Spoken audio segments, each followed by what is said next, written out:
To President Trump, I can only say this. This is not a smart move. It's selfish. It's not only hurts Canadians. With President Trump taking direct aim at our economy, his goal is to take every single business out of our country, out of our province, but we're never going to give up. We're going to fight like we've never fought, as I mentioned earlier. And I just want to thank each and every one of you. It's Team Ontario, Team Canada. Ontario Premier Doug Ford's profound and unwavering defense of Canadian sovereignty. At the prestigious and symbolically significant Valuing Reconciliation in Global Markets Conference in downtown Toronto, Ontario Premier Doug Ford delivered a profoundly patriotic, comprehensive, and emotionally charged address. Welcome viewers to my channel. If you're new here, please subscribe, like my video, and turn on notifications so you don't miss our next update. He issued a fervent and unmistakable call for national unity, urging every Canadian to stand together against what he characterized as a direct, unprovoked, and existential threat to Canada's very sovereignty and unique national identity, a threat articulated in recent comments by U.S. President Donald Trump.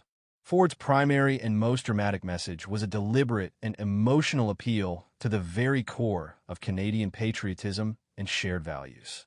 He implored all citizens to fight like we've never fought before.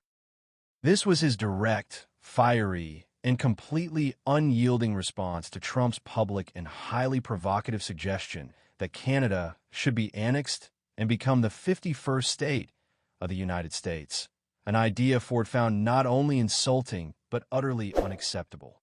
Ford's rhetoric was clear, forceful, and unyielding, presenting the situation as a stark, binary choice with no room for ambiguity or compromise. He declared with a sense of urgent finality that Canadians must either come together in a unified and formidable national front, or they will inevitably be rolled over by President Trump with a cement mixer.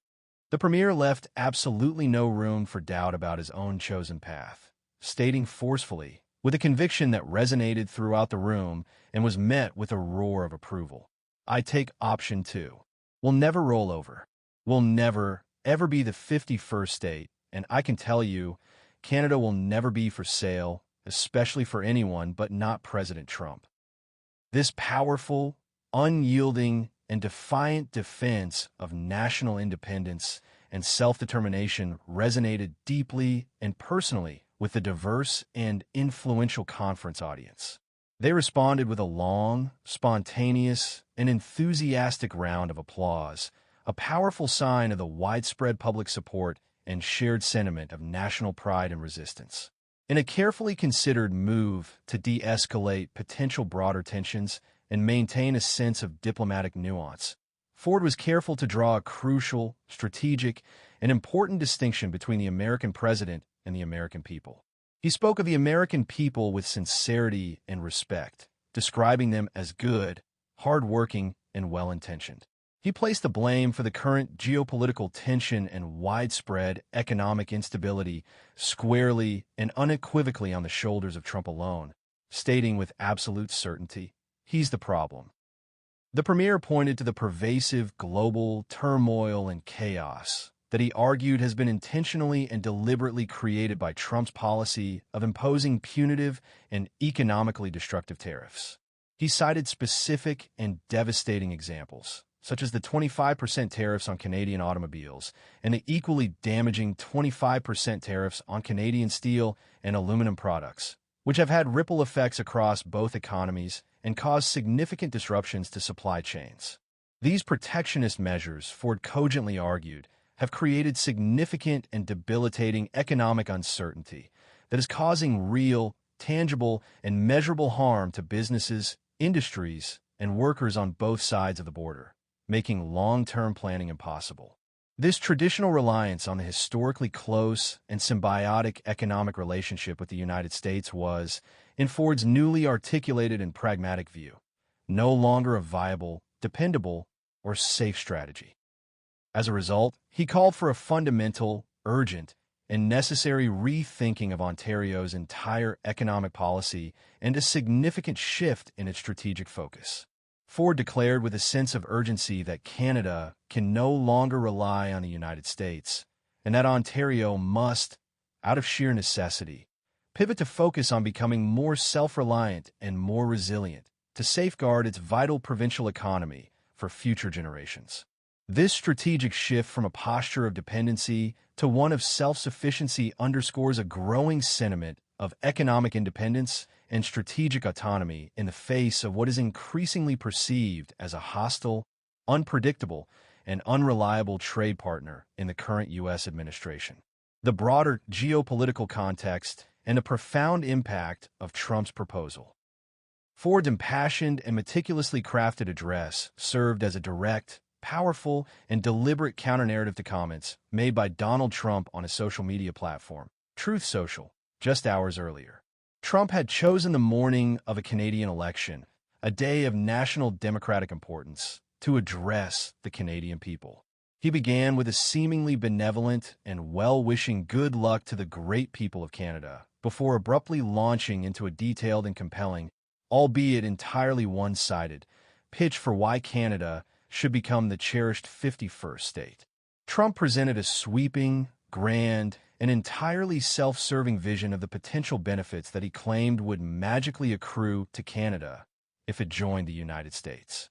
He brazenly asserted that if Canada were to join the U.S., its citizens would immediately benefit from a massive and unprecedented tax cut, a free and instant increase in military power to the highest level in the world, and a quadrupling in size for key Canadian industries, all while enjoying zero tariffs or taxes.